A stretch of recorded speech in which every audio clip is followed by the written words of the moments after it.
За үзэгчдээ нэвтрүүлгийн маань 2 дахь дугаар эхлэхэд бэлэн болоод байна. Тэгэхээр бид одоо хаан уул дүүргийн за төв өргөө салбар дээр ирсэн байгаа. Сайн байна уу? Инрэл гээд нэг ихтэй тоолцаар гэсэн. Та тэр бүдний төсөв бодлоо. За баярлалаа. За үзэгчдээ нөгөө нэг алдартай буудан маань энд байна. Тэгээд би интернетээс харсан юм аа. Тэгээд ер нь бол Ариг банктай холбогдсон. Тэгэхээр энэ удаагийн 2 дахь нэвтрүүлгээрээ би бас энэ талаар нэлээд дэлгэрэнгүй үзүүлээ. Дээрээс нь бас энэ одоо төв салбарын талаар хөгжилгээ. За мөн салбаруудынхаа дотор зохион байгуулалт бүтцийг албаны нэршлүүдийн талаар бас таахынд үзүүлэе гэж бодож байгаа маа. За Баска. За ингээд дэвтэр өгчүүлээ. За систем продакшнаас явж байгаа. Анх орж ирээд би нэг бас гэрлийн бүрхүүл гэж анзаараагүй. Тэгээ энэ бол хогийн сав юм шиг байна тий. Хогийн сав. Дотор нуух тэгээд яах вэ? Тийм байна. Бид нар одоо ундаа авч уугаал тэр өгөөрөө гэрлийн бүрхүүл хийчих юм байна, хогийн сав хийчих юм байна, бууди хийчих юм байна тий. Энийг ер нь анх хэн санаачилсан бэ?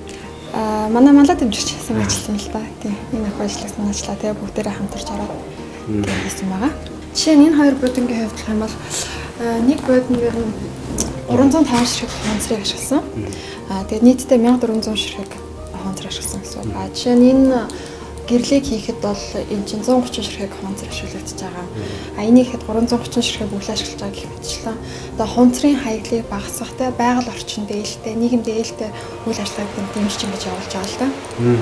Тэгэхээр энийг Ариг банкныхан өөрсдөө уурсан уу эсвэл ингээд хүмүүсээр захиалж ингэж хийлгэсэн үү? Ер нь бүгд нь өөрсдөө хийсэн. Өөрсдөө юу? Тийм, татаад ажилласан. Ямар мундаг юм те. Цоглуулах тацсанд түүхий бүх ажилчнаа нийтдээ хамтарч байгаа 1400 ширхэг бол цоглуулсан байна.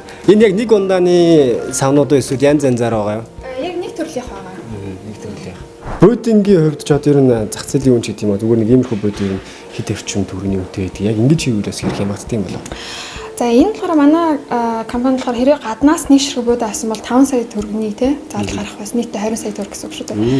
Тэгэхээр ингээд 20 сая төгрөгийн хэмнэлт гаргасан байна. Юмхнаар юм хийн гэдэг их сайхан санаа. Тэр тусмаа хог хаягдал болох зүйлсээр хэрэглээнийхээ эд зүйлсийг хийн гэдэг бүр сайхан санаа. Тийм ч учраас бид Ариг банкны хаягдал хуунцар сав бөглөөг ашиглан хийсэн байгаль орчин нийгэмдээ ээлтэй буудин, гэрлийн бүрхүүл, хогийн сав зэргийг онцолж байна.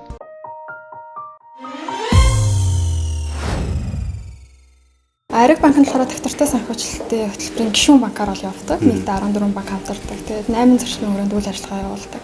Жишээ нь одоо би эднэрийг ярьсан те. Эднэр нь болохоор байгаль орчныг хамгаалах гэж явж байна. Үүнээс гадна одоо манай жишээ нь унтраалгуудын хэрэггүй гэрлээд шүү дээ. Тийм бол ажилчдаа санамжчиг махаар ингээд байрлуулсан байгаа. Тэгээд энийг хараад ажилчид маань өөрөө гэрлээ унтраах жишээ нь. За, аригчуудаа ажилдаа гутлаа сольж ившээ гинэ. Нэгнийхээ хөдөлмөрийг бас хүндэлцгээе гэсэн байна. Энэ цэвэрлэгч хийж байна те. Тийм.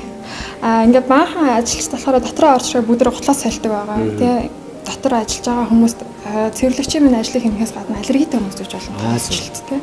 Энэний эсрэг байгаа. Тэгээ гаднаас хүн орж ирлэхэд заавал улавч өмсөж болдог дэшегээ. Цэвэр бөхөр гэдэг ингээ ялгцсан. За энэ грант нь болохоор мэдрэгчтэй. Ингээд юу яхад болохоор гарын мэдрээд ус хоожно. Энэ болохоор нөгөө усны хэмнэлттэй гэдэг төсөв бичлэж байгаа. Тэрнээс гадна энэ бариул авахгүй учраас ямар нэгэн ням бактери дамжиж ариун цэврийн давхар. Тийм бай тээ. Энд эцтэй бол байгаль дээлтэй, нийгэмд эрүүлтэй ийм зорилготой байгаа. За баярлалаа. За баярлалаа. Дараагийн онцолж үзүүлмээр санагдсан нэгэн зүйл бол байгаль орчноо хамгаалж, орчноо эрүүл байлгахаар хэрэгжүүлж байгаа үйл ажиллагаанууд юм. BBC-ийн хөдөлмөрийг үнэлж, их дэлхийнхээ нөөц байдлыг хянаж байгааг нь дахин онцлмоор байна шүү. За үзэгчдээ онцолж байгаа нэвтрүүлэг маань Ариг банкыг онцолж байгаа. Тэгэхээр Ариг банкаас бас Ариг соёлыг бас төлхөө онцлоё гэж бодож байна. Та бас Ариг соёлынхаа талаараас дэлгэрэнгүй яриач. Ер нь энэ дээр ч бичсэн байгаа маш энгийн соёл байгаа. Хүн болгоны ер нь мэддэг юм логиктой. За тэгээд бид ингэж хардаг. Манай байгууллагыг цахилгаантай, тогтоод улаантай байлгаж байгаа хүн ер нь хин юм бэ? Бидний цалин хөлсийг төлж байгаа хүн хин юм бэ? Тэгэхээр зөвхөн манайх ч энэ маань ер нь бизнесийн бүх байгууллагуудад хамааралтай зүйл лээ. Тэгэхээр харилцагч гэдэг хүмүүс танаа бүтээгдэхүүнийг онцлоод тоогоод үйлчлүүлээгүй болвол тэр орлого орж ирэхгүй тухайн бизнест. Тэгэхээр энэ харилцагчд, үйлчлүүлэгчд чинь бүх юмны эхлэлийн тавьж өгж байгаа улсууд юм байна шүү дээ гэдэг хамгийн том юмнаас эхэлж байгаа. За тэгэхээр бид нар энэ харилцагчид бол биднийг халамжилж байна гэж хардаг. Тэгэхээр биднийг халамжлаад байгаа хүмүүсийг бид нар эргүүлээд халамжлах ёстой. Гэд энэ улсууд хамгийн чухал улсууд юм аа гэд. Тэгэхээр харилцагчид маань хамгийн чухал хэсгээ. Харилцагч болгонд гайхалтай сайхан сэтгэгдлийг төрүүлж үлдээх бид нар зорилготой ажилладаг. Тэгэхээр тэрийг шууд хүргэдэг ажилтнууд маань хэн бэ гэхээр харилцагчдыг халамжлах хамт олон маань буюу манай өргүүдийн ажилтнууд. За энэ улсууд маань шууд нүүр тулж харьцдаг учраас энэ улсууд хэр их хангамжтай байх вэ? Хэр их процессын бөгөөд бүтээгдэхүүний дэмжлэгээр эндээс биднээс хангагдсан байна вэ гэдэг маш чухал. Тэгэхээр энэ улсууд маань халамжлах хамт олон гэдэг биднээс чухал улсууд. Яагаад гэвэл харилцагчдаас ирж байгаа санал гомдол хүсэлт яг хэрэгцээг энэ улсууд эхэлж мэддэг. Тэгээ энэ улсууд бидэнд итгээд бидэнд мэдээлэл өгж иж энэ улсуудыг өшөө гайхалтай сэтгэгдэлтэй гаргахын тулд хийх ёстой ажлуудыг биднээс шаардаж хийх эрхтэй бөгөөд ёстой улсууд гэж бид үздэг. За энэ дэмжих байран дээр байдаг уламжлалт нэршлэр болвол төв банкны ажилчид гэсэн үг тийм. За энэ улсууд маань бол биеийн дотор явж байгаа. Тэгэхээр бидний үүрэг юу вэ гэхээр харилцагчдыг халамжлах хамт олонныгоо ажил үүргээ чанартай хийхийн тулд нь бүх шаардлагатай зүйлсээр нь хангаж өгөх ёстой. Дэмжлэгээр хангах ёстой. Ийм хамт олон байгаа. Харилцагч бидний хүсэл сонирхол хэрэгтэй зүйлсийг өгөхийн тулд халамжлагчид бидэнд санаа тавьж, халамжлагчдаар дамжуулсан санал хүсэлтийг шийдэн өгч, халамжлагчдын ажил үүргээ амжилттай явуулахад бүх талаар нь дэмжигчид дэмжин өгч, энэ бүхнийг мандаа дэмжигч үлгэрлэн дагуулan ажиллаж байгаа ариг соёлыг бид онцоллоо.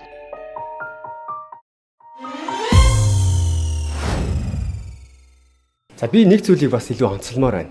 За ариг соёл бол маш энгийн биднэрт нэлийн ойлгомжтой хойр төхөн байна. Нэршлийн хувьд одоо тейлерч гэдэг юм уу те үйлчлэгээний ажилтан гэхээс илүүтэйгээр халамжлагч гэдэг илүү сонирхолтой байна л да. Энэ нэрний талаар бас нэлийн задруулж одоо дэлгэрэнгүй яриул. Бид нар зүгээр албан тушаалын нэршлүүдийг зөвхөн банкных ч биш. Ер нь төгөөмөл байдаг нэршлүүдээ ингээд бодоод үзсэн. Тэгсэн чинь яг Монгол үгнүүдийн ингээд сонсох юм бол тухайн хүний хийдэг ажил нь хийж явах ёстой ажлынх нь утга нь тэр болгон гарахгүй. Дийлэнх албан тушаалуудын нэршил нь болох тэр гадаад хэлнээс махчлаад орчуулсан юм үгнүүд болцсон байлээ. Тэгээд бид нар харахтаа бид нар болох тэр энэ албан тушаалынхаа нэршлийг хүн өөрөө сонсохороо тэрийгээ яг ойлгоод хариуцлагаа яг мэдрээд урам ороод тэгээд энэ байгууллага энэ хамт олон энэ харилцагчид надаас ийм хүлээлттэй байгаа шүү гэдгээ ойлгоод ажиллахад бас нэг ч ихсэн элемент нэмэгдэж байгаа хувь нэмэр оруулж байгаа гэж ойлгосон. Тэгэхээр одоо жишээ нь тейлер гэдэг үг хэлээ л дээ. Тухайн хүн бол тейлер гэхээр яг юу хийж явах ёстой юм бэ гэдэг нь болох тийм бидний нөгөө тогтоод ирчихсэн нэг юм стандарт байгаа тийм. За тэргээр мөнгө тоолдог, мөнгө өгдөг, гүйлгээ хийдэг, бүртгэлийн ажилт ингээд ийм ойлголт байгаа. Тэгэхээр бидний болохоор тэр бол угаасаа үндсэн ажил үүргийн хуваарьт нь байдаг юмнууд та. Хамгийн гол нь тэр хүн энэ хүний асуудлыг шийдэж өгөөд хэрэгцээтэй байгаа юмыг өөрт нь олгоод хүргээд халамжлаад гаргах ёстой. Тэр нь биднэрт илүү чухал байгаа. Тэрнээс нөгөө гүйлгээгээ зөвхөн хийгээд гаргах нь бол мэдээж л хийх ёстой ажил. Тэгэхдээ тэрийгээ яг тухайн хүний хэрэгцээнд нь тааруулаад яг сэтгэл ханамжийг бий болгоод гаргаж ийн үг асуулт хариулахад нь бүтэн хариулаад өөдөөс нь харж байгаа хүн шиг харьцаатай. Тийм байгаа. За зөвлөн халамжлагч гэдэг маань болохоор за түгээмэл хэллэгээр бол зээлийн эдийн засагч. Манай нэршил болохоор энэ зөвлөн халамжлагч гэхээс өмнө санхүүгийн зөвлөх гэж байсан. Тэгэхээр илүү их бүтээгдэхүүнтэй лөө орж ярьдаг, илүү их тооцоолол хийж өгдөг, илүү их зээл бусад хадгаламжийн ч бүтээгдэхүүнүүдтэй нэлээ оролцоотой зөвлөх талаас ажилладаг учраас зөвлөн халамжлагч гэж явсан. Халамжлагч гэдэг үгийг бид нар байнга хүмүүс сануулах зөв гэж ойлгосон. Тийм. Хүн болгон халамжилж явах хэрэгтэй. За тэгээд дараачих нь тэргуун халамжлагч гэдэг. Тэргуун халамжлагч маань болохоор уламжлалт нэршлэлээр ахлах тейлер. Тэгэхээр халамжлагч нарынхаа дунд нь тэргуун гэдэг маань хамгийн шилэгдсэн сайн хүн гэсэн үг тийм. Тэгэхээр ахлах гэхээр бас тэр утга нь гарахгүй. Тэгэхээр бид нар тэргуун гэдэг маань тэр дундаасаа шилэгдсэн шүүгдсэн сайн хүн гэдгийг олж харсан гэж үзээд тэгж нэрлэж байгаа. За манлай халамжлагч гэдэг болохоор уламжлалт нэршлэлээр болохоор салбарын захирал.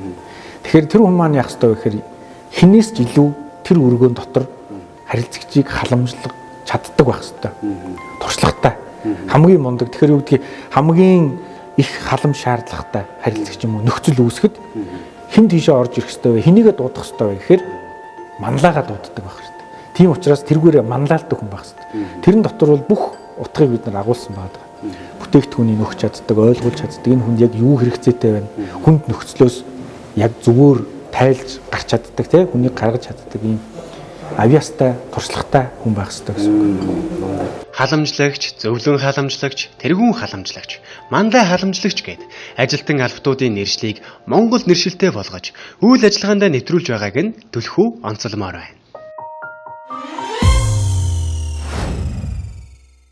Хэрэнүүд одоо хоёр хос маань уралдсан ирсэн байна. Тэгэхээр залуу гэр бүл маань за хормын хадгаламжийн талаар сонирх байгаа. Хэн блэ? Гам баяр. Бүжмаа. Сайн байна уу? Энэ хадгаламж маань бол залуу осууд хормын ихтэй мөнгө өрөнгөө хоригдлуулах зорилгоор энэ хадгаламжийг нээдэг байгаа. Хадгаламжийн гол онцлог нь бол хүүгээс хүү боддог байгаа. Хадгаламжийн хугацааны хувьд бол 6-9-12 сарын сонголттой байгаа. Хэрвээ энэ хадгаламжаар та 6-9-12 сарын хугацаатай хадгаламж нийлгээд аль нэг хугацаагаар нь хадгаламж нийлгээд дуусны дараа бал сар зээл хандах хэрэг нь үүснэ гэсэн үг. Бал сарын зээлд хэд хүртэл төгрөгийн зээл болох вэ? Хамгийн дээд нь бол 10 сая төгрөгийн хүртэл зээл олох боломжтой байгаа. Тэгээд тухайн сарын таны сарын хийсэн үнийн дүнгээс шалтгаална л та. Та нийлэх хүсэлтэй нь. За та бичвэрийн төгжөөр. Залуу хосод болох Гамбаяр, Бүжмаа хоёр маань 12 сарын хугацаатай хүүгээс хүү боддог мөнгөн хөрөнгөө хоримтлуулах зорилготой хормын хадгаламж нээлгэж 10 сая төгрөг хүртэлх бал сарын зээлэнд хамрагдах боломжтой болсон юм. За энэ хормын хадгаламжийн дэвтэр нь байгаа. Танай гэр бүл даацж хараад үсэ. Манай банкны 18 жилийн ой болоод хугацаатай хадгаламж нээсэн хадгаламж эзэмшигч болгондоо суглаа өгч байгаа. Эндээс нэгийг аваарай. Мөн хадгаламж нээлгсэн хүн бүр суглаанд хамрагдаж аздан болох боломжтой гэдгийг үзэгчтэй хандан онцолж хэлмээр байна. За сайн байна уу? Чи торгуулаад төлөхсөн. За та торгуулийнхаа утсыг өгнө. Хэрвээ та ухаалаг гар утастай бол заавал банк орж автомашиныхаа торгуулийг төлөх шаардлагагүй боллоо. Танд swipe үйлчилгээ ухаалаг гар утас байхад тус болно. Манай swipe төхөөрөмжийг ашиглаад та өөрөө торгуулаа төлөх боломжтой. Мобайл банкаар яаж төлөхийг би танд харуулъя. Эхлээд төлбөр цэс рүүгээ ороод төлбөр тэгээ хамгийн ихний торгуул гэдгийг дараад зураг авах дээрээ та баркодынхаа зургийг авч өгнө гэсэн үг л дээ. За ингээд авсны дараа төлбөр нь өөрөө гараад ирнэ. Үргэлжлүүлэх дараад зөвшөөрөх дараад за тэгээ карт унших гээд төхөөрөмжөө задлахна. Тэгсний дараа та төлбөр төрөх картаа уншуулад тэгээ ингээд төлөгцсөн гэсэн үг. Та өөрөө гэрээс ингээд төлж болно гэсэн үг л дээ. За би заавал биеэр ирж төлөх хардгүй юм тийм ээ. Тий, хаач хийсэн Улаанбаатарын хаач хийсэн гүйлгээ хийж болно. Swipe үйлчлэгийг та дэлгүүр, гоо сайхны газар, такси гээд Улаанбаатар хот дотор хаач ямар ч үйлчилгээнд ашиглах боломжтой. Манай харилцагч басна баярлаа. За баярлалаа. Танд амжилт хүсье.